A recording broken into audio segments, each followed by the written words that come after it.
Scan now. Meet Sovi, your new AI study buddy.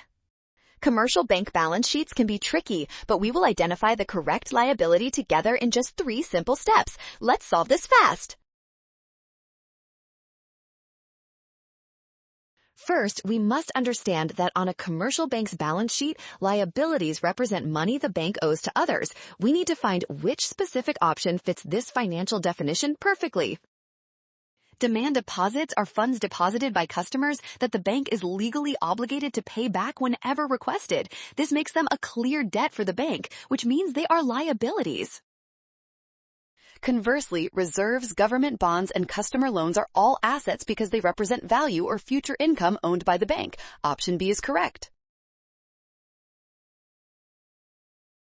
Well done! Scan the code. You can learn better with Sovi. Watch signs and avoid rush. Trust given information and check steps carefully.